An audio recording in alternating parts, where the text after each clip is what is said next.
All right. The playoffs are among us. The first week has gone by, and now we have our first postseason games, and we're here. It's me, biting kneecaps, with my co-host. We're co-hosting this thing as per usual. I was a little late, but Jay Drizzy in the hizzy, living in Babylon. And we have a guest now. This guest is unique because we have a lot of situations right now. We have 10 teams in the league, and we have 4 competing for the El Harambe. We have 4 still competing to not get the Dusing, and then we have 2 that are completely out of any kind of contention for anything. It's me, Mr. Very Limited. Doubly so now that I've been eliminated from playoff contention. But let me tell you what, I'm free to my burdens. I'm no longer trying to crawl out of the loser's bracket. I don't have to sweat my fucking sorrows watching myself try to win week after week. So life's looking good for the rest of the season, I'll tell you what. Yeah, I mean, on the bright side, you do not have to worry about possibly choosing one of 3 punishments. Wait, they get to choose? Yeah, I had the same reaction. I mean, I thought we were just in Waffle House. Well, it was so. I mean, it's tech. I mean, you know, not everybody's got the nuts to fucking play in a league where you're just going to have to burn your fucking head off eating a chip. So I get it. Yeah, I was thinking Waffle House. If the loser doesn't choose it as one of their options, I was thinking Waffle House. Solidify it for the next year. Could be next year's, because I really like that one, and if we had just decided on it before the season started, I thought that would have been a good one, because Matt's, if we don't want to tangent too far, but Matt's whole argument in the chat when we were talking about the idea of that challenge was someone with stomach issues, which obviously is valid in that sense, but then again, if you lose that punishment, you don't technically have to go there and order more than one waffle. You don't have to eat any waffles if you don't want to. Yeah, it's just a grand waste of time. Just be in there for 23 hours. Order a waffle, in there for 23 hours. And then you can just order juice or whatever you need to feed yourself as the day goes on. But, yeah, he doesn't have to eat, 16 waffles. So I think it's still valid. I think it ends up being valid. But I think I do think that the fact that we waited till mid-season to make an official choice should unfortunately grant leniency to who's choosing. And I just think it'll show Ted's already made clear that if he's the one who loses, he's going to choose like an actual good one. So I think it's just a couple people we have to worry about not having a fun one, but that is what it is. Yeah, and especially if that's what it takes to, have people complete the punishment and keep the 10-team league going, then, I can accept it. Yeah. Yeah. So, I will say, looking back, it feels like that day of you eating the chip, us doing the draft, me balling on Wardle on his little rooftop, it seems like that was maybe 2 weeks ago. It's hard to believe that the season's at where it's at already. I know. And that was that long ago. Yeah, actually, seconds have become eons now that my third eye has been opened. It's felt like an eternity for me, but I'm glad it's going by a lot quicker for you. What opened up that third eye? Dude, the chip. The chip opened my third eye. Everything in my life has changed, dude. What did that chip do to the brown eye, though? My priorities, let's just say it turned it a little blue. I don't know what's worse, going in or coming out? Going in. I can confirm, having experienced both, going in was outlandish. And then going out, it was just black tar, right? Yeah, it was like a weird blue-purple for like 2 days. I hope you left the first one floating in Wardle's toilet. I actually painted a little mural on his walls. I gave him a little something to remember me by. Good. It makes Probably me wonder. Still hasn't been clean. It makes me wonder what happened to that kid in that high school kid in that video. If you all have seen it, who ate like 10 chips in one go. Oh God, I don't even want to imagine. Like, what happened to that kid? He probably threw up. I would have to guess he threw up. Yeah. Well, before we dig into the the standard stuff we're going through. JB, would you like to speak on your season? Now that the season is out of contention, would you like to reflect back on the season? I would like to look at my team a little bit. I caught a little flack for some moves I made. Flamed a little bit for having my boy Taysom Hill, the Avatar Hill, at tight end. I think, all in all, my season went pretty well. Avatar Hill, he might not have been a week-to-week performer, but he showed up when I needed him to. He always had that boom potential. If he drops me again next year, I'm taking him again. My picks, I was hoping the Tampa Bay offense would be a little better, but what was I thinking with the retarded coaching we have? I'm glad I got out of the Mike Evans situation. Yeah, Chris Godwin, thankfully my wide receivers were deep enough I could have him ride my bench. DK Metcalf performed well for me with Geno Smith, Devontae Adams. He got me to the playoffs. He may have underperformed a little bit in the last couple of weeks, but he's still my boy. If he's there for me in round 1 next year, I'll probably take him again, honestly. I think my strategy when I traded away Deontay Foreman and Mike Evans to try to get the Cowboys backfield, I was fighting so hard for a playoff spot, and the teams that were looking like they could win the league, they were just popping off so hard, a little too consistent for me. I think I accepted I probably was not going to win the league this year. So I tried to just solidify my running back in a flex position to get me about 30 points a week. That was my plan. And they looked like the pair that could do it, and it wound up working out for me. It was some weeks with Tony Pollard getting 30 points on his own. But, you saw what happened in the playoffs. They may have had the solid floor, but they got blown out by somebody who just has a higher ceiling. So maybe next year I'll swing a little harder for the fences with some trades or draft picks. I think my waiver wire pickup Justin Fields paid mad dividends. I think he's looking like the new Lamar. I don't know if Lamar is literally just has no talent or is just kind of maybe slowing down in his old age. He's not that old, but little injuries add up. But Justin Fields might be the new Lamar Jackson coming into next year.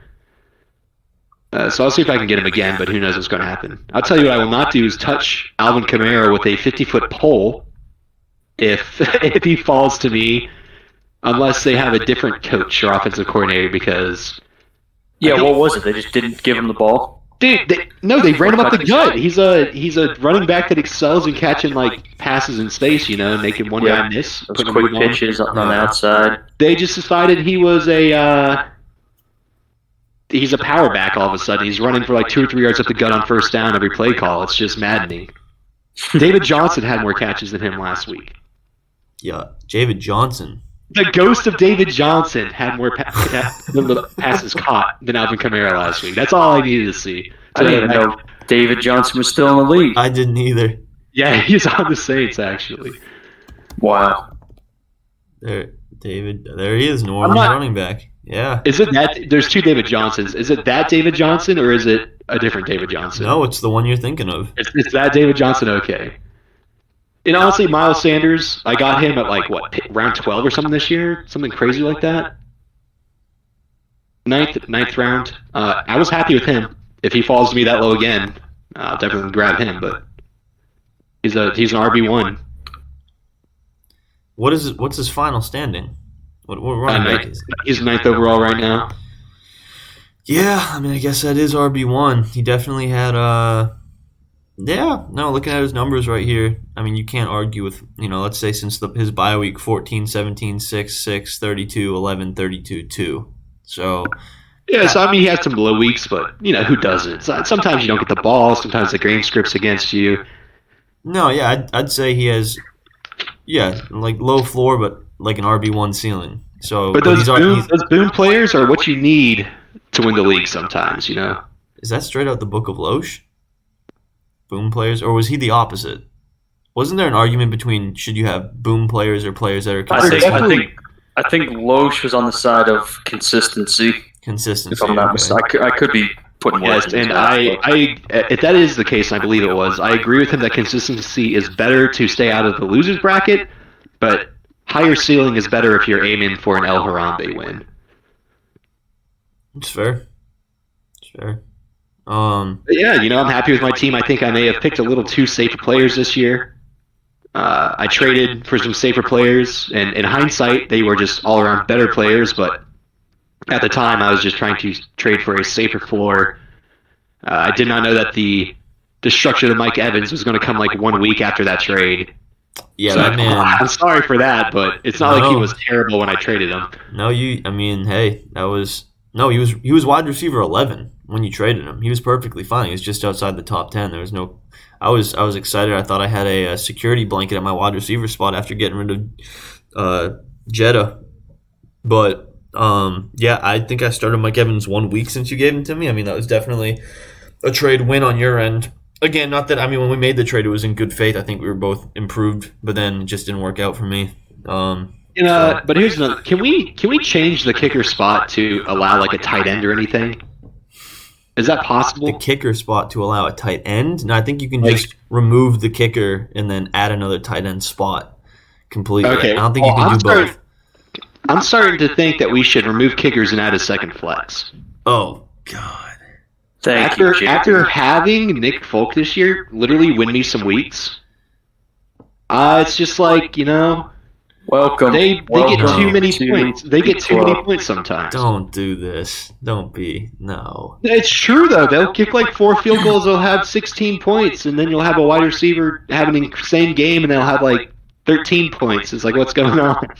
And that's the thing. Like, the top-ranked kicker could have 20 points 1 week and score nothing the next week. Like, the variance is massive for kickers. I mean, we also could. That's the right word I'm looking for. I mean, if you're that'd be variance. If you're feeling a certain type of way about kickers and their points, if the idea is a kicker getting 20 and then a good wide receiver getting 16, I mean, we could always adjust kicker points where it's like they get 3 points for every field goal. We could just make the bottom of the barrel I think it's like 0 to 29 yards instead of 3 points, make it 1, and then 30 to 39, I think, is the next one. Make it 2, and then just. But then, what's the point of having kickers at all? Well, because it's a fundamental part of the game, having a kicker. Actually, coming from a Lions fan, you would think it's a fundamental part of the game, but most teams are not aiming to kick field goals, Sean. Listen, that's not a win.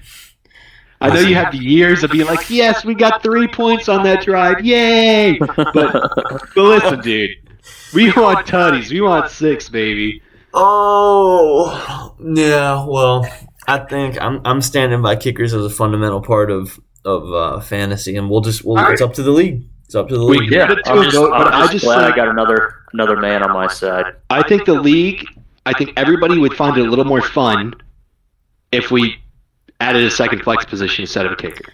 2 flex, no kicker. I love that. To be fair, I've been campaigning for that. We can keep the kicker and add the flex. Yeah, or I'm just saying we can have the best of both worlds. And then thought number 2, let's say you have the best kicker, right? Okay. His bye week's coming. Is the best kicker worth rostering over like a backup wide receiver to you? I think I have done this very thing, so I have to say yes because I had the number 1 kicker in fantasy, and when his bye week came around, I sat him on the bench and added another kicker and dropped someone else. All right, I literally cannot relate. Although I think I did keep Nick Folk, but in general, I think it's like a kicker is almost a dime a dozen sometimes, like Jordan said. Like any kicker can go crazy one game, unless their name's Roberto Aguayo. But, that's a shot. Yeah, well, that guy was. Yeah, I got some hate for that guy. Let's just put it that way. Wasn't he like a 3rd-round pick? Yeah, we took him high. It was 2nd or 3rd, I do believe. Most accurate kicker in college football history, and then comes to the NFL and can't most doo-doo ass kicker in the NFL. It's pretty wild. Look, Sean, all I'm saying, I think the league needs to revisit this idea. That's totally fine. That's fine. I'm all for democracy and the league making decisions after a good discourse. Or I'm also all for just putting up a poll without having a conversation on anything, expecting people to choose. Understandable. Or just like changing something without any league consent, like say defensive scoring or something like that. Hey, listen, I was trying to do good for the league, and I informed during the off season that the changes were made. Anyone could have challenged them, and I could have changed them back. No one did. But to conclude the segment, I guess I'm definitely happy with my team. I'm happy I made the winners bracket. I kind of barely scraped in, but I made wins when it mattered. And I'm looking forward to next year. I'm looking forward to watching somebody else have to do the punishment instead of being the goober who has to do it. That's about it. That's fair. I'm glad we had another fun and successful league in the El Harambe.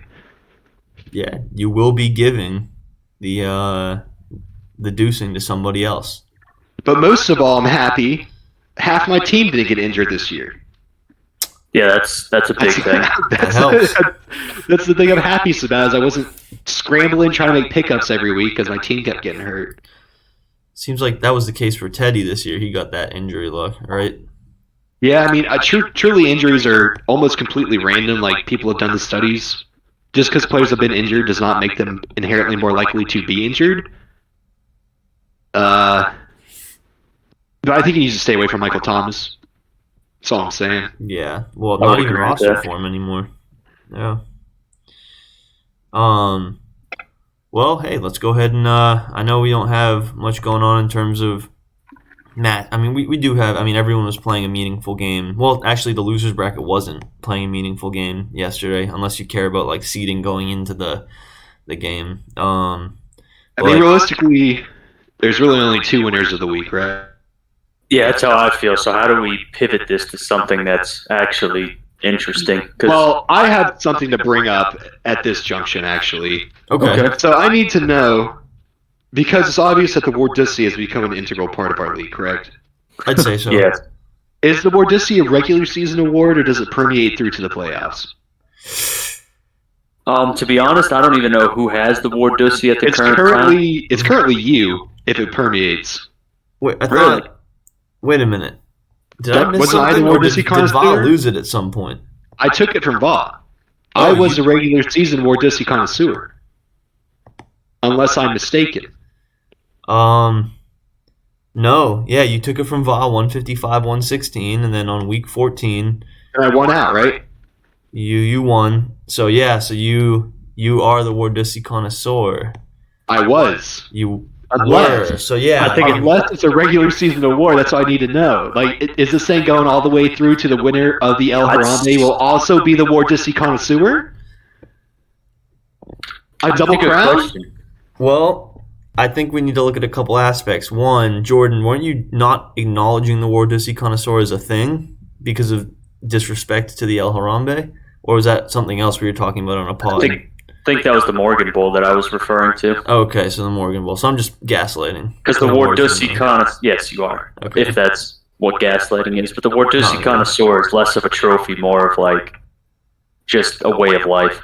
So is it fair then? Oh, make no mistake, Jordan. The Morgan Bowl is not a trophy. It's purely an extension of me and Cole's ever-going fight. Just your feud with one another. Now, Sean did award me a trophy year 1 on the ESPN Fantasy Football app. I did. However, it was like you could assign like a level or something to it, like an importance rating. He gave it like a 2 out of 5. It was obvious it was not worth anything, but Okay, well, if that's the case, if it's more so just a symbolic in terms of like the battle that you two fight continuously, then I acknowledge. But back to something more important than that. The Wardissi, I'll say it's a regular Wardissi season. I'll say it's a regular season award. Okay, I guess we can also put it to Honor. a vote. But if that's the case, then I suppose I ended the season as a Wardissi connoisseur. I think that's fair. I'd say that's fair. Does that also mean I get my first taste of the Wardissi, like fresh Wardissi, next year's draft? Like I get first dive, you know what I'm saying? Not like sloppy thirds like this year. Yeah, I'd say you could get first go. Why not? All right, that's fair. You're the connoisseur. You got to let us know if it's ripe, if it's a little bit stale. Will the Wardissi be able to join us next year from Cali? Or I mean, he can do what Tuck did and just call in, or like draft in the middle of a lap dance or something. Who knows what he was doing? what about destination draft? Whatever what Loesch did and fly. Whatever the fuck Tuck was doing, he needs to do it again. Yeah, he does. What about destination draft though, where we don't tell Wardle it's going to be destination draft until draft night. Oh, so he flies into Orlando and we're like, dude, we're in Cancun? No, more like we go to his place. We all fly to California. Oh, a more Dusing destination draft. Yes. Okay. Yes. That makes sense. But he doesn't I'm know. going to Lippville, USA. What film? Lippville, USA. Lippville, USA. Lippville. I mean, are you uncomfortable with California? He wants to move to California. All the businesses are going to California right now. Says who? It says my liberal TikTok that I watch. That just makes so much sense. That's LA. That's California trying to get people to move back. Yeah. No, I got nothing against Cali. Visiting. I would never live there. I've never been, so I still have yet to make it out to the West Coast. I mean, and then aside from that, like, what else can you talk about the winners of the week? Let's see. Let's just take a look at what the performances were in the losers bracket, I guess. Like, let's see what they scored and whatnot. Sure, why not? Yeah. Let's and we can also acknowledge. How about even before we get to the consolation ladder in honor of Tuck? Let's reflect for Tuck since he's not here. He took a 108.7 to 132.42 loss to the King of the West, who snuck in, and in our history that at least we can go back to, and I'm pretty sure that because of the amount of teams in our league, do we always have the bye week or not? Because we've always had the bye week first. Okay, because the league office only lets me go back to 2019. So 2018, 17, and 16, I can't go back to the league office. I can only see like final standings, and so I can't see where people were. But I think that at least as far as we can go back, this is one of the first times, if not the first time, that the 6 seed beat the 3 seed. Normally the higher seed ends up winning. We haven't had a 6 seed sneak in and then knock out the 3 seed before, at least as far as I can go back and look. I think I can speak for Tuck on this one, being also a loser's bracket veteran with him. He's probably just fucking happy to not be in the loser's bracket. Like, winning the league seems like such a privilege when you've spent years in the loser's bracket, dude. It's like, at least I'm just not down there. I wonder if he has the same opinion as me on that. First of all, looking back just real quick at 2016, our first season, would you believe me if I told you Team Flower was in the playoff as the 6th seed?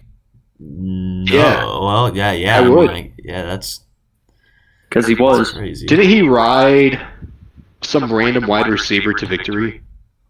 Let's see.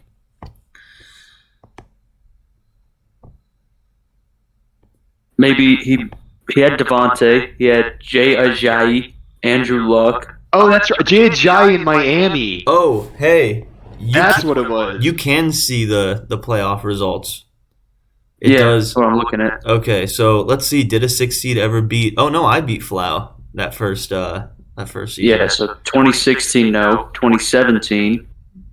If you're on 17, I'll check 18. Hey, it's like real football, man. Any given Sunday. 2017, no. 2018, no. Va was the 6th seed. He lost to Kent Flim Flam the Zim Zam, who was the 3rd seed. Who in our league was I Eat Ass? I think that was what year? You're looking at 2017? Yeah. Yeah, it's Cole. It's Cole, yeah. What a fucking depraved man. In 2018, he was IRS investigator. Yeah, I couldn't tell you. That was a Amazon reference, wasn't it? Maybe in 2018. Maybe. And then Brennan Lasher was also Pussy Glass Knees at one point. Yeah, I remember when he tore his his MCL, something like that. Is that where MCL, PCL, ACL, don't matter. Rockets in 5. Oh, look at that! Look at that team Duggernauts. James McClendon. Duggernaut! 2017. Yeah, that's a throwback, dude. Dapper Rock in 2019? I gotta bring the Dapper Rock back, dude. But yeah, so from what I saw, no, we haven't had a... Yeah. So this is the first. This is the first time that... Yeah. A 6 seed beat a 3 seed. I think crazy. I will officially give another winner of the week to Ted. Looking at this, Ted landed himself in a game against Follow Spike. And I think that this is the only team of the people in the losers bracket that he has a comfortable chance of beating. Would you guys disagree with that? Follow Spike, Big Kirko, and Ascended Loesch, this is the best situation for Ted. Yeah, probably. Now, by the same token, this is the best situation for Follow Spike. It's oddly enough, it's the best option for both of them to get out of that dreaded final game. So, granted, anything can happen any given Sunday, but yeah, we're looking at what could be, whoever loses this game definitely is in the worst spot going into the final game. So, that'll be... I'm not even sure... I'm going to make those guys both my winner of the week, actually. Those are my winners of the week, because they both wound up in the best spot to get out. Yeah, so that bottom game now that next week is the final, whoever wins that bottom game will not lose the league. Correct. Yeah. Yes, yeah. Yeah, but whoever wins the top game won't lose the league between Kirko and Ascended Loesch. That's why, this is a big one. This is fine. It finally actually matters for them, what's happening. So this will definitely be interesting. And then, I don't really think, obviously losers of the week are just, the only two we can really pick from are the two who got knocked out of contention, and that's really it. But according to what I'm hearing, though, that's actually kind of just a relief for these two that got knocked out. Mr. Very Limited, Bums Are Us are now going to duke it out for who's going to be what spots are you duking it out for? This will be 4th and 5th, right? No, I think loser will get 5th and 6th, right? No, 5th and 6th. Yeah, 5th and 6th. Right. Yeah. Which is whatever. I'm not mad. It has no bearing on our draft position, right? Isn't it all random? Correct. All random. Yeah, so... Yeah, unless we want to have Corn Elder pick our draft again. I'm not the loser. I think I'd rather shoot myself in the face than have Corn Elder be paid to... I agree. I can't find the money to help pay for Corn Elder to... Oh, you can't? No. Oh yeah, when is that again? Yeah, I'm gonna be broke that week. Sorry. Have to wait till payday, and then even after payday, I'm gonna avoid your calls. Yeah, that's fair. Well, and then I guess that's kind of a problem too, because not loser of the week we had the same situation. It's well, yeah, that's where it's pretty much so obviously that literally just leaves you in tuck because none of the bye weeks are losers. You could maybe take a look at Va just because didn't he take an injury during his bye week?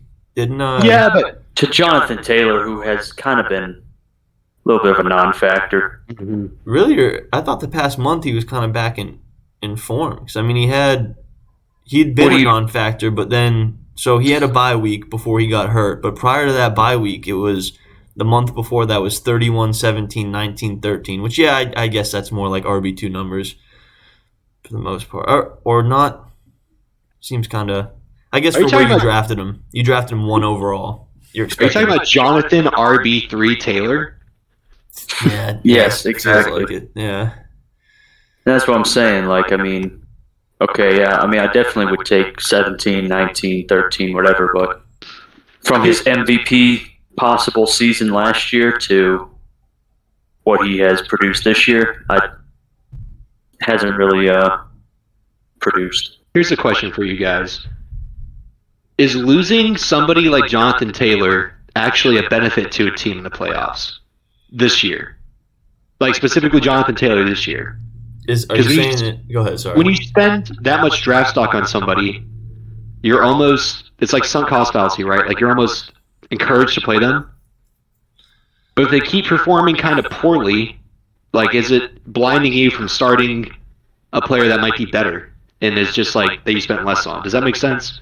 Yeah, I get what you're definitely saying. You almost block yourself from a better situation because of the sunk cost fallacy. Do you think that this is actually freeing for Law, or?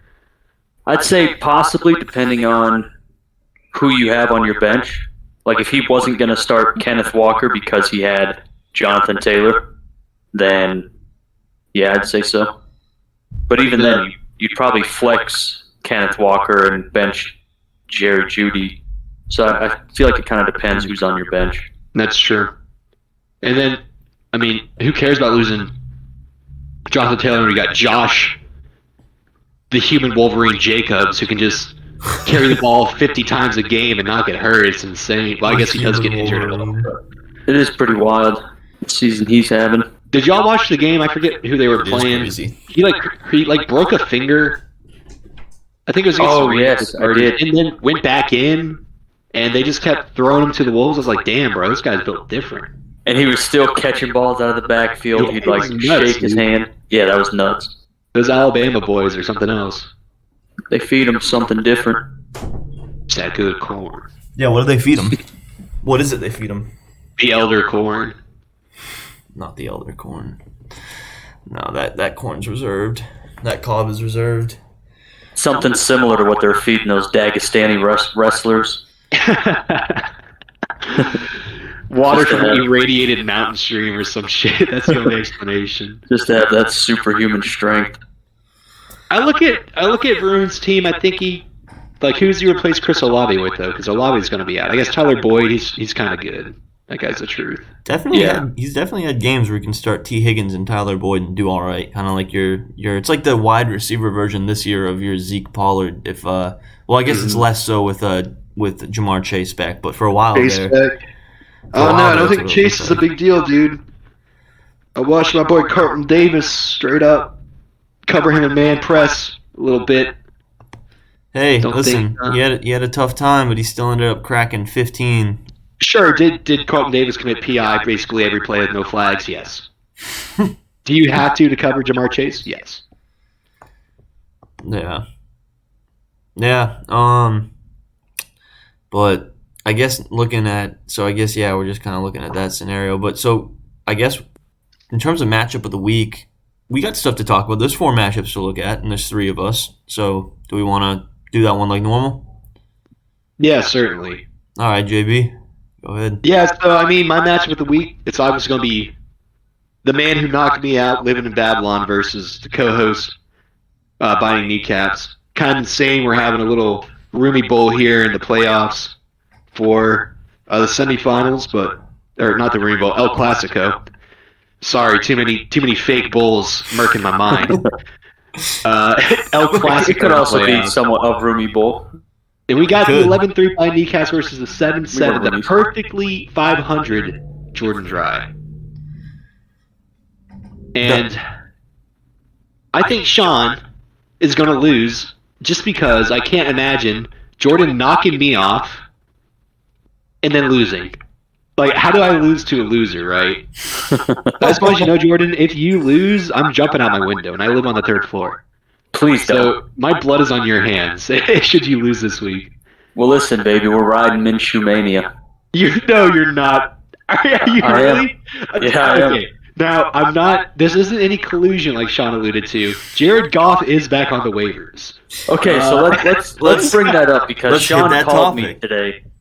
Sean called me today. He's like, "Hey, man, I don't know if you saw the waivers, and I'm not accusing you of anything, but JB dropped Jared Goff and picked up Rob Gronkowski."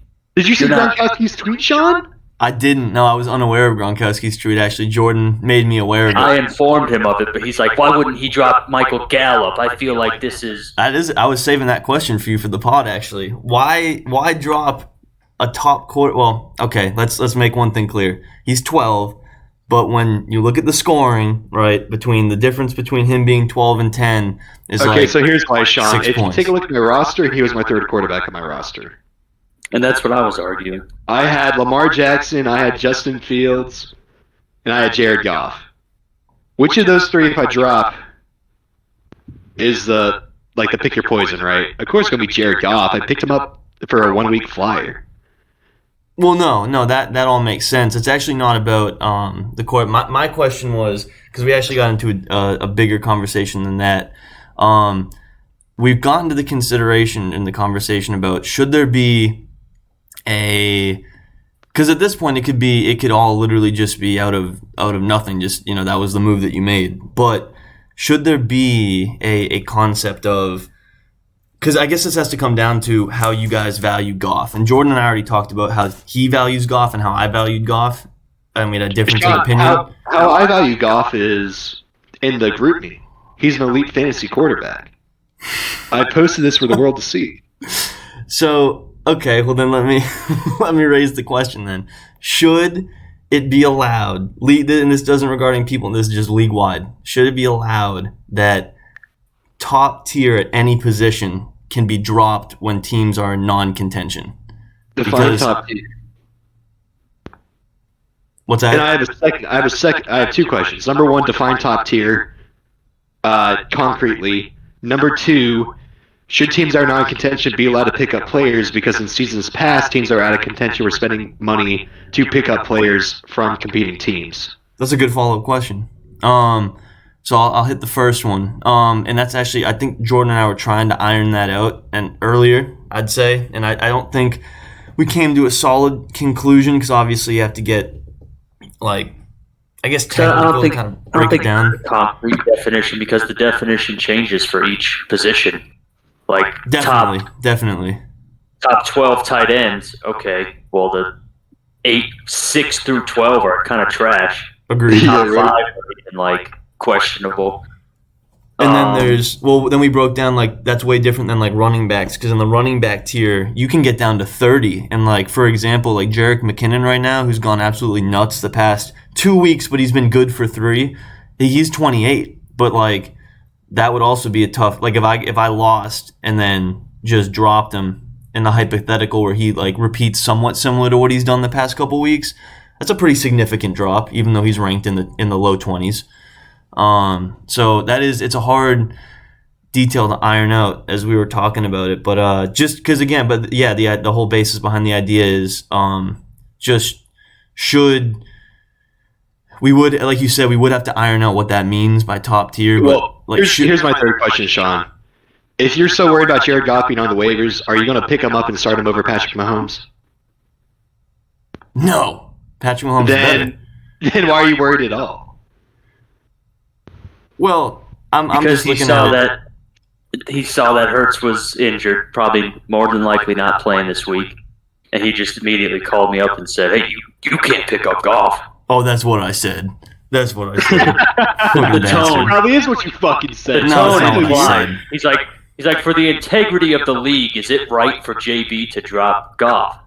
And that's the question I'm trying to get. But it's not even just. I don't consider Goff a top tier. Hold on, because I'm not. The question isn't based on individuals. I mean, this is the scenario we're having to use. Yes, but just in general, should teams out of contention, so next week this would include people like the winner of the consolation ladder games that they're not going to lose the league, and then whoever loses our game, that should people when you become out of contention of either the Dusing or the El Harambe be able to drop top tier players? I don't think so. I think that you hang on to your players because I think that's... I understand, but what's the difference between you dropping him in the regular season and me dropping him now?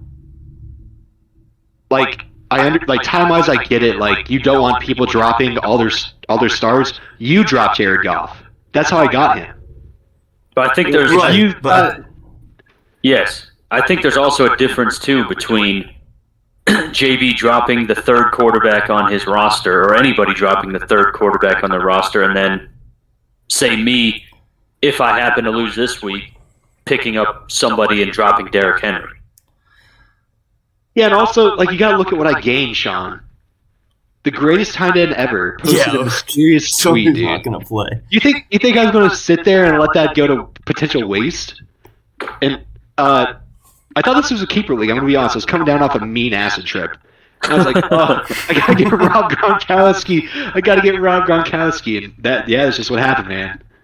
Yeah, well, I gotta say, I gotta say, Jordan, to your point though, I'll say this because you talked about dropping the third quarterback on the roster, and our league doesn't really operate like this. If you have three, in my hypothetical, I'm about to say, if you have three of these people, normally you turn that for profit in another position. But let's just say JB ended with three quarterbacks that were 3, 5, and 6.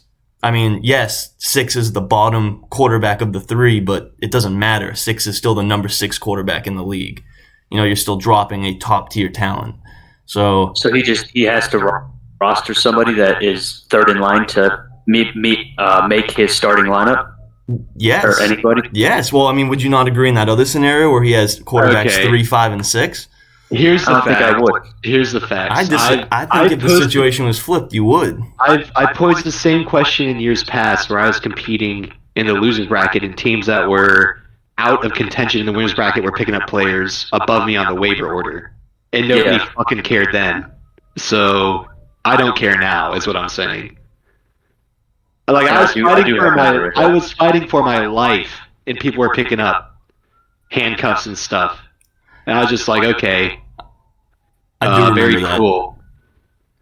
Yeah, that's actually a great point too. If it's not right to drop people, can people not in contention not make any roster moves once they're eliminated from contention for winner or loser? Well, see here's what I think. I think my bottom line is we could, if we felt like it, iron out like what's considered a top tier at any of the positions. But I think that again, it's something to look at going forward. I think from that point that messed you up years ago, JB, is valid, and not that people who are out of contention can't. Oh, it's valid. It's valid now that you're worried, huh? Okay. Yeah. No, I'm saying that. Here's the deal, Sean. Put a vote. Do teams out of contention have their rosters locked? Yes or no? No, but that's not. I mean, I feel like you can also. Well, I guess that's a fair point. Because then you're just locking rosters in general. I guess that makes it a lot easier. If you're out of contention, does your roster get locked? You can't add or drop. Because ultimately. Yeah, our positioning doesn't matter, right? Like it doesn't affect next year. Not at all. So I see no issue with it. The league, as a majority, thinks that if you're out of contention, your roster should just be locked. I have no issue with that being the case in seasons going forward, personally. Because like I said, I've been fucked by people making moves when they're out of contention in the past. Yeah, no, I actually, because that would make it easier, because then you don't even have to just go through the process of, well, what's a player they can or can't add. You just say locked roster. And you know what? I actually very much agree with that concept in this case, because that addresses both situations. And because, well, again, from just, like I was saying to you earlier, Jordan, it's a tough situation because we all work hard to build our rosters. It's kind of, I mean, the injuries suck. That sucks when injuries happen, and you can't help it. But at the same time, it's tough to be gifted a basically top 10 quarterback after you get an injured or hurt because someone dropped him for someone who's not even actually on a team in a league currently. There's no proof of that. No proof of what? The Gronk part? There's no proof of Gronk not having a shadow deal. That's fair, but until he's officially signed. I saw the Twitter post. Okay, that's what I'm saying. And I also think you can identify like an egregious drop. I don't think that was dropping Goff is like I said, I feel like the Goff move is a non-factor. I could understand if he had dropped like a Devontae Adams or dropped Kamara to the waivers, but I don't know. Oh, well, I mean, at that point, it's just a disagreeing of drawing the line at what's considered a valuable drop and a not, like a game-changing drop and a non-game-changing drop. In my opinion, and I feel like you also have to take into account whether or not there was collusion, like whether or not this was like, hey, I'm going to drop this player so you can pick him up. I think we can throw the collusion aspect out the window, though. Yeah, I think there was collusion. There was zero collusion. I did not collude with anybody. The closest I've gotten to collusion was trying to ask Varun to throw a week because he was already locked into a winner's bracket position and I needed a win. That's interesting information coming out. I didn't say, hey man, let me win. I said your position is cemented If you lost, it would help me a lot. I would just let him know the facts. Yeah, There's a big difference. That's interesting. We'll see what the league thinks of that too when they listen to this. No. He said, "Fuck you" or something to that effect, and then we battled, and I took the word dissing from him anyways. That's the closest I've ever gotten to collusion, and it wasn't even collusion. It was just like, hey, if you lost this week, it's just it wouldn't hurt you. Yeah. Well. Yeah, I'll end by saying, JB, I like your concept. I'll throw that question into the chat. Hopefully people listen to this part of the pod so they can hear the conversation about it. But yeah, I think the one thing I just wanted to say last too was I think that again the idea of valuing what's valuable, like what's a game, like you suggested, Derrick Henry or Devontae Adams versus Goff. Obviously, there's a huge drop off in the position value, but I mean I wouldn't, when a player is pretty much in the top 10 of a position, I would say they're good. I mean, in a situation, Goff immediately, I'd say, right, Goff immediately becomes the most valuable quarterback out of any of the options you have in your specific situation. Because while he may not be top tier talent overall, when your number 3 quarterback or number 2, whatever Hurts was, gets hurt, that getting a top 10 quarterback is significant in your scenario. Actually, I can't even relate because last time my quarterbacks got hurt, I had to play in the loser bracket with no quarterback. It's true. You remember last year? So yeah, all this, like, I just can't even bring myself to care after what happened to me last year about a quarterback becoming available. Like, playing this game with a shitty quarterback, you shouldn't be forced to do it. Yeah, well, I'm not saying I fucking dropped Jared Goff, who I viewed as an elite fantasy quarterback. I verbally said this in the chat. Hold on. Let me share this though. While I will go on record and say I don't think there was collusion at all whatsoever, I would like to throw in the little message that I got when I messaged JV about Jared Goff. I sent the drop claim, and I said, interesting choice of drop. And then I got a reply that says, someone else needs him to finish their run. Very cryptic. Who is someone? Who does that? It sounds like there was intention behind that move with that text. Hold on. Where the hell is this? Where is this message at? Where's this message? I have it right here. I can't show. I don't have a way to show it. Oh shit! I did say that. That was 9:30 a.m., dude. I was just waking up. Just waking up. I'm just saying. There is that message. Okay, that is true. I'm gonna read mine and Bruin's exact conversation to clear the air. By the way, just to let you know, it wasn't collusion. It was just stating the facts. I'm not insisting on collusion, but your playoff spot is locked. It wouldn't hurt to let old Jimmy slip on in. Varun's response: oof, that is a dangerous suggestion, JB. I would never condone something like that. I said, Varun, I wasn't suggesting anything. He said, I'm still trying to beat Sean as number 1 in the regular season for personal pride. I said, I was just pointing out our respected positions. After reading his message, I said, fuck the cuck. That I will never deny. Well, glad we got clarity on that conversation. So I let him know his loss wouldn't matter. My win would be really beneficial. That's not collusion. All right. Yeah, I mean, you got me sold. Collusion would be me dropping Jared Goff? No. I don't know. Like Jordan said, Devontae Adams or Justin Fields or who knows. Yeah, I think Goff is a non-factor. He's not a non-factor. I think if nobody said anything, I personally wouldn't have even noticed he was on the waiver wire. I think most of the league wouldn't have realized he was just sitting there.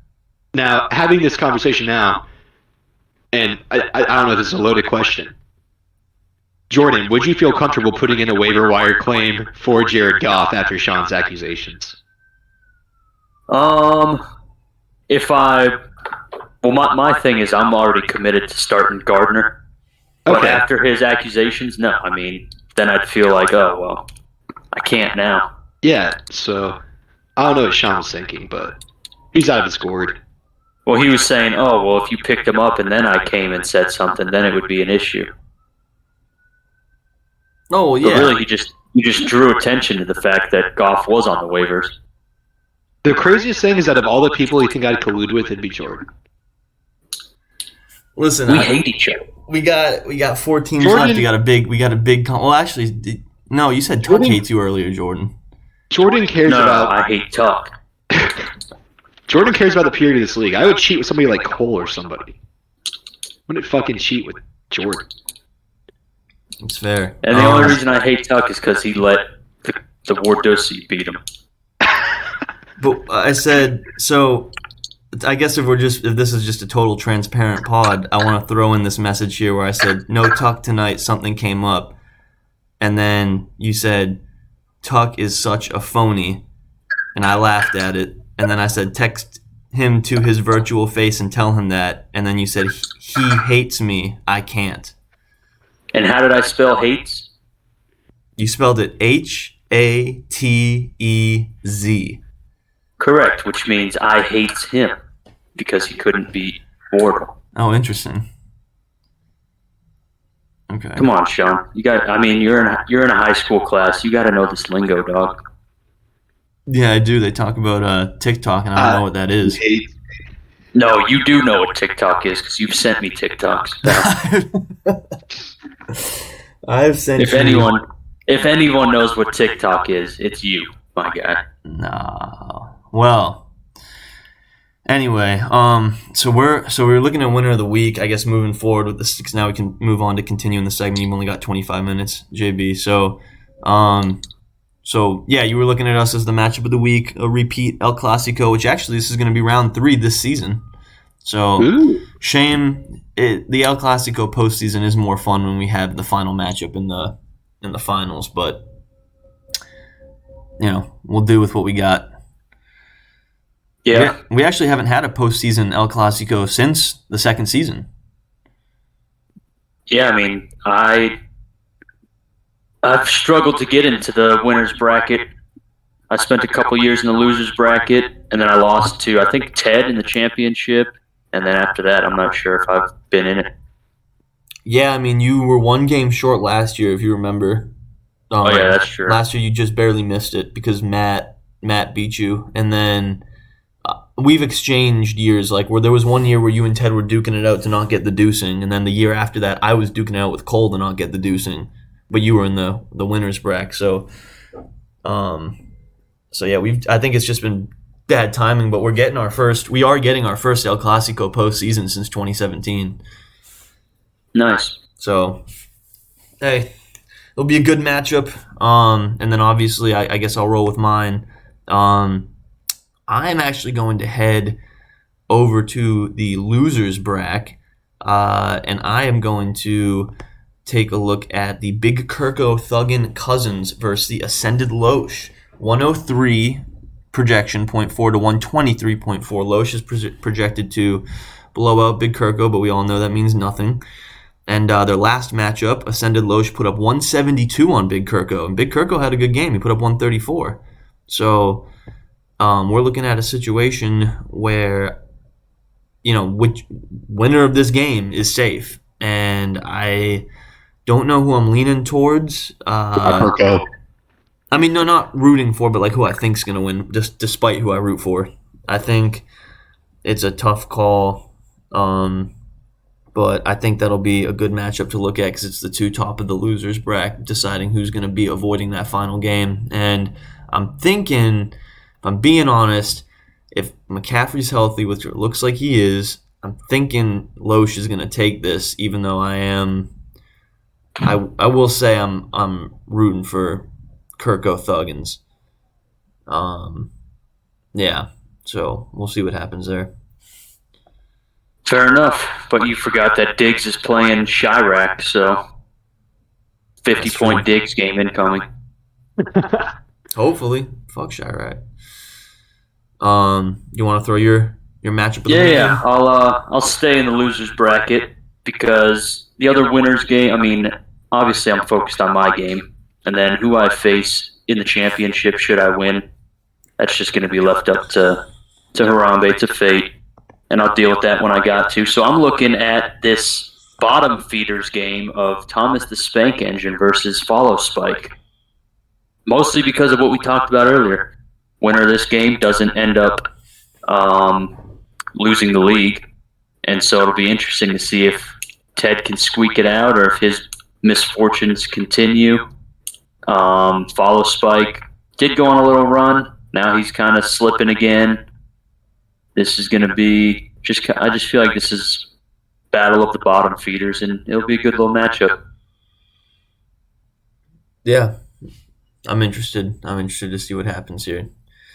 To be honest, this there's still another week. Anything could happen. I think Ted's done a good job getting like J.K. Dobbins, making some moves here at the end. Donovan Peoples-Jones, he's a big Peoples-Jones guy. Did you know that? Big Peoples-Jones guy. I also love Aaron, his starting lineup. You know, Aaron. With who he has left, I would say Aaron's the better option between Deshaun and Aaron. But maybe Teddy Boy can go get someone sitting on the waivers, because I don't know about Aaron, man. I don't know. I don't know. I could name 3 quarterbacks on the waivers that are probably a better option than Aaron in general. I'm sure you could, because you're biased. Name them. All right, let me go over to the. I won't even include Goff. Goff, Russ. Won't even include Goff. He doesn't count. I'm gonna say Russ, who's had a great year. Hold on. Let me pull it up. Okay, all right. Andy Dalton. Russ. Dude, you are smoking rocks. Russ. Yeah. Hey, have you ever heard the Andy Dalton line, Sean? Davis Mills. Have you ever heard the Andy Dalton line? This is an actual phenomenon. No, what is it? If you were better than Andy Dalton, you were better than 50% of NFL quarterbacks, and if you're worse than Andy Dalton, you're worse than half of NFL quarterbacks. He's like the exact metric for an average NFL quarterback. Well, I'm still taking him. And I'm taking the newfounded love of Davis Mills. Davis Mills is doing his thing. I'm taking, you know what? I'm just going to save him for my icy hot take. Well, if you want to catch touchdowns, you got to run the right route. So it's true. Listen, Aaron's going to be balling. His receivers are finally learning his hand sticks, and things are looking up. All right. And he's going to opening play. They got the kickoff. It's going to be a touchback, and then a 75-yard screen pass touchdown to Aaron Jones. Let's hope against that. 4 times in a row. Let's hope that's not the case. All right. We did the pod normal on last Wednesday, right? Finally, for the first time. So let's head into the offers report. I'm going to go ahead and hit the offers report. Here we go. My favorite sector. Thursday, December 15th. This one's actually the offers is a little bit more exciting, so you get to see some possible competition. Let's see. Thursday, December 15th. Hey, let me buckle up real quick, Sean. Hold up. Sorry. All right, go ahead. No, it's good. You're good. I want you to be safe on this journey. All right, this ride does get wild. On Thursday, December 15th, Biting Kneecaps added Jerick McKinnon for $5. My last $5 dropped Alexander Madison. On a Thursday, I bid money, and there were no other offers on McKinnon, but I added him. Sat him on the bench. He put up 30, so now he's in my flex. Bums Are Us. That same day, added the Packers defense for $0, dropping Browns defense. Okay, then Sunday, I added DJ Chark for $0, dropping no one because I had an open roster spot. Now, on to Wednesday, yesterday. Living in Babylon had a $35 ad for Gardner Minshew. Had to make sure I got him. And dropped Cortland Sutton. That smells like collusion, Sean. That, if anything, that might have been the collusion I missed. You using your free agent budget to get Gardner Minshew. I did have a chance to go into next season with $43, but no, it's true. But actually, I think this was very important to say this. The money doesn't roll over. Wait, this is the first I'm hearing about this. Yeah. Oh, yeah. Yeah, money doesn't roll over. I would have bid it all then. All right, noted. Yeah. So that and actually, you know what? You're not alone. Your money was not poorly spent. King of the West tried to add Gardner Minshew for $5. for $5. Yeah, he's a little bit of a rat. Yeah, a little $30 too short. $31 if you really wanted him. So Big Kirko, Thug and Cousins added Zach Moss for $27. I think that's a good move for him considering the shape of his roster. Stole him from Va. Va put $14 down for Zach Moss, and then I put $0 down for Zach Moss. So 3 attempts on Zach Moss. Big Kirko came out on top. King of the West added the Broncos defense, dropped the Raiders defense. Biting Kneecaps added KJ Osborne for $0. And I dropped DJ Chark. I dropped a Lion for a Viking there. I'd like to point that out. Typical. I would also like to throw in, I missed that King of the West Broncos defense ad was for $7.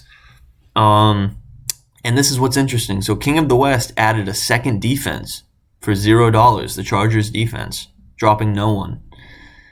And then I added Juwan Johnson, New Orleans tight end, for $0. And then I was unsuccessful on adding Mitchell Wilcox because I got Juwan Johnson, and unsuccessful in adding Zay Jones because I got KJ Osborne. And today, Mr. Very Limited added Rob Gronkowski, currently free agent, tight end, dropping JG16 for $0, which at the end of the day, the biggest thing about all this is the disrespect to Goff. Why is he getting tossed around like he's not basically a top 10 quarterback? All season it's been like this. Gronkowski is my mascot. Why is Goff getting dropped? I mean, he's been through like 4 different hands this season. I don't understand it. Felt weird to end the season without my mascot on my team, that's all. He's getting tossed around like his wife at that frat party. God damn. Nah. No, JG's the future in Detroit, so Hey, the Lions are balling. hopefully they can keep balling. Despite MCDC not knowing the play calls. You know, Man, what are we running, man? I went through and listened to that Pat McAfee interview, the whole 18 minutes of DC on there, and He's great. Dude, that was hilarious. Yeah, that was funny. And then his PR team tried to come out and say it was a coincidence. Literally, I saw articles coming up. No, Dan Campbell was not distracted by the wave on that third down to finish. Oh, dude, they came back quick after that and said it was a joke. They did, and it was so not Dan a joke. Campbell's just joking. So not a joke. It wasn't a joke. I think that's awesome. No, it's hilarious. He's just like, wait, we just ran that? Shit worked. It's funny because when I watched it on YouTube, and I saw like the actual like video of Pat and Campbell talking, and like there were a couple points when DC would say something and like look off to his left, like someone behind the camera was like saying something to him. Something was being said to him. Like telling him what to say, what not to say. Something was being like I don't know. I couldn't tell you, but something was being said. So I just thought that was funny.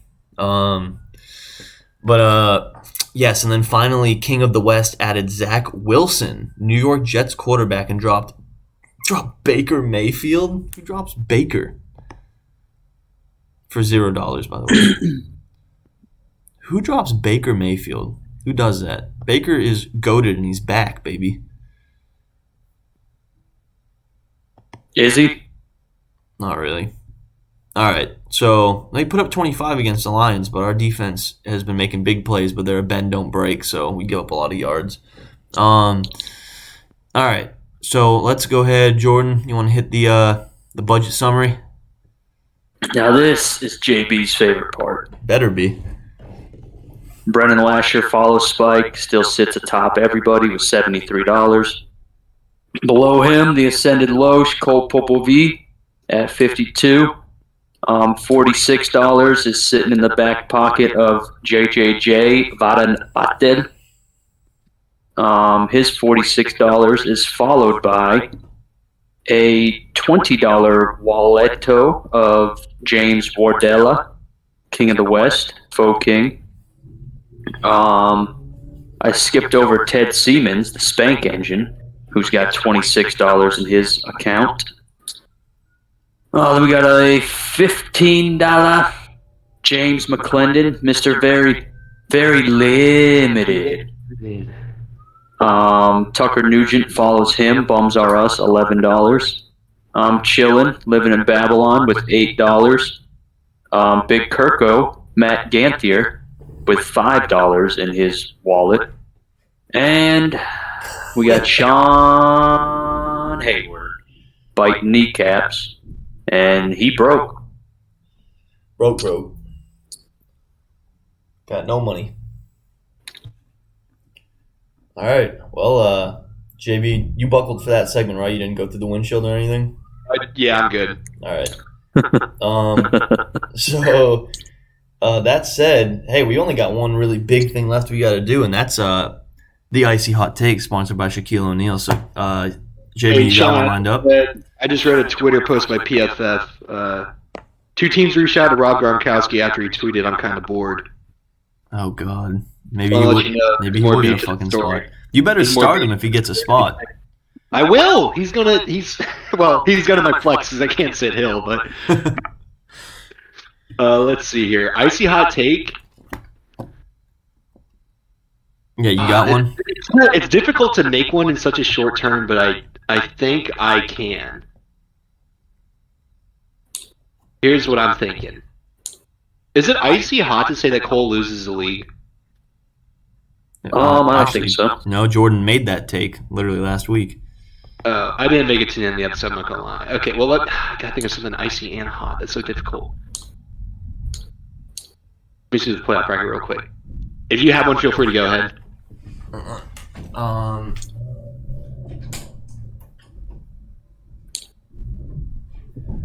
Yeah, here, let's roll with what I was gonna say earlier. So my icy hot take is, I'm sorry, I gotta say this, and you know what? I'm gonna say this because it's not the last game, because I don't want to put that on Teddy, even though earlier in the season I have put that on Teddy when talking about Jared Goff, but I'm not going to do that. I will say this, though. Ted's going to lose this week. I'd say that's pretty icy. He's 2-12. Last time the man's here had a week over a hundo was week 8. I say it's not icy to say that he takes an L. I won't speak on the last game because there's other people I'd maybe rather have losing preferably. But he loses this one. But the reason he loses it, I'm going to keep coming at him with this quarterback thinks he's starting Aaron. Look, by drafting Aaron, he caused this upon himself because he knows how I feel about Aaron. There are going to be 3 quarterbacks sitting on the waiver, 4, but I don't count Goff because how I feel about Goff. There's going to be 3 quarterbacks that are going to be sitting there that are going to outscore Aaron Rodgers. Russ, all the quarterbacks I named, I'm going to be spot on. Both Russ, or all of Russ, Andy Dalton, and who was last? Oh, Davis Mills, are all going to put up the amount of points that would have given Ted the win. Maybe not the same points, but they would have each will reach that threshold. But he'll lose because he starts Rodgers. All right. All right. I've finalized my icy hot take. Ted will lose this week. Kirko will win this week. Planting Ted in Loesch in the final match for the loser. However, Ted will be victorious and defeat Loesch, sending him to the pits of hell. And let's go. Nice. Carving his name upon the Dusing. Once again, right? Has Loesch ever been the Deuce loser? He has. This would be the second time he lost the league because we duked it out. I beat him. Interesting. 1 year. I'd forgotten this lore. All right. Then yeah, for the second time, that's my take. I think Ted might lose this week, but he brings it in for the last week against Cole specifically. I'm okay with this. All right, co-host, what you got? What you got, Jersey? Jeez, man. This is This is so difficult. Yeah, there's not like much time left to formulate anything cool happening, right? Exactly. Like, oh. All right. Well, looking at projections, I think this week Tuck takes the L, and he drops down to whatever place that would put him in. Does that mean he doesn't play anybody next week? No, I'm pretty sure you two will just play again. JB and Tuck, you guys will play the second time. Oh well, then I'm not gonna dive into that. No, it's not gonna lose this week. It's all good. Well, yes, he is gonna lose, but then I was gonna say something about him going on him just destroying his next opponent, but dude, I'm just gonna stick with that. Tuck loses this week, fucking puts up 170 next week. Whereas if he would have been in the winner's game, he probably would have won it. So there we go. I can take that with a smile. All right. So that leaves us with this. Any final comments? Because we're at the end. JB, as the guest, you might go first. Any final comments to the league? Everybody who doubted my ability to make a trade rape, y'all need to check yourself because I made 2 in one day. All right. My butt's been I'm the hurting real ever deal. since that trade. I'm the real deal. That's all I gotta say. Watch out for me next year. Okay. Here, here. All right. Jordan, you got anything? Hey, get ready for Minshew Mania. Minshew Harambe's will be done. May Harambe's will be done. Yeah, I say good luck to those competing and those not competing. Hey, good luck for your positioning. And I agree. Couldn't agree more. I'm ready for this matchup. I'm excited for it. But at the end of the day, may Harambe's will be done. Hey, just know, come start of that Thursday game, we're enemies. Well, so you're talking about the game literally happening in like an hour, 2 hours? Correct. So you got 2 hours left of me being nice to you. Hey, you saw what I texted you. I literally told you as soon as the first snap happens, as soon as let's leave it at this. When the ball's kicked off, I don't talk to you until the matchup's over. That's kind of crazy because Jordan and I, we exhibited some good sportsmanship. You guys must hate each other. Hey, you wanted the host animosity at the beginning of the season. I didn't know what I was asking for, Sean. He did send me a picture of him air drying that I'll definitely be looking at throughout this matchup. God, Sean used to air dry. Used to. Maybe still does. Used to. Oh, that trend has not gone away. All right. Well, I'll leave it off on me air drying. Ending this now. Any given Sunday.